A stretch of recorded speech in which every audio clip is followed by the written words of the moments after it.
Hello guys, আসসালামু আলাইকুম। Welcome to my channel BD Pulsar rider. আজকে অনেকদিন পরে মিনি পোলার নিয়ে আসছি।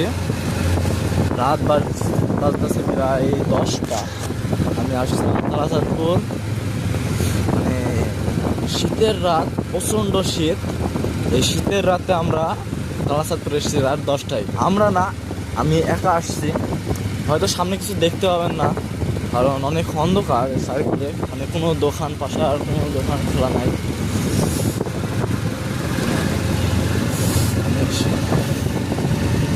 মানে কোনো দোকান খোলা নাই, মানে কোনো লাইট নাই, মানে কিছু নাই, পুরা অন্ধকার। সামনে হয়তো আপনারা দেখতে পাচ্ছেন কোনো রকম।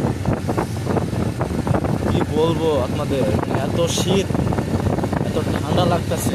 আর হাতে গ্লাভস পরি নাই, আজকে গ্লাভস না পরে চলে আসছি। এই জন্য অনেক শীত লাগতেছে।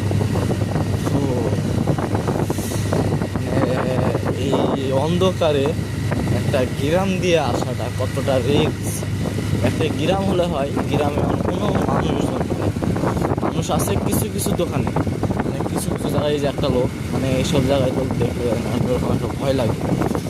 আর এখানে এটা হলো কান্দপুর, মেহেরপুর জেলার মধ্যে একটা গ্রাম। কান্দপুর ছোট একটা জেলা, গ্রাম সরি ছোট একটা গ্রাম।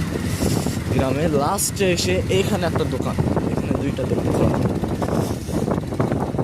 দোকানের এটা হলো গ্রামের প্রথমে এসে। আর এরপর থেকে 1 কিলোমিটার কোনো দোকান নাই, কোনো বাড়ি নাই, সব মাঠ আর মাঠ। মানে প্রচণ্ড ভয় লাগে। আর এই জায়গাটা হলো একটা ভয়ঙ্কর এখন জায়গা। সামনে ধরুন ব্রিজ দেখা যাচ্ছে মনে হয় একটা, এই যে ব্রিজটা একটা ভয়ঙ্কর একটা জায়গা। এই জায়গাতে যদি কোনো দিন মানে কেউ যদি আসেন, অন্তত দিনে এসেন, রাত্রে এসেন না। হ্যাঁ, এখনও অতটা ভয়ঙ্কর নাই, কিন্তু দিনে এসেন, রাত্রে এসেন না, কারণ জায়গাটা অনেক ভয়ঙ্কর। সামনে কোনো কিছু দেখতে হবে না, সব অন্ধকার। রাত্রে আসলে দুজনে আসবেন বা গ্রুপ হয়ে আসবেন, এটা একমাত্র ভুল। আর এসব জায়গাটা খুব ভয়ঙ্কর জায়গা, ডাকাতি মাকাতি হওয়ার জন্য এসব জায়গাটা হলো বেস্ট তাদের জন্য। আর এখান থেকে কি বলবো, অনেক ভয়ঙ্কর এখন জায়গা।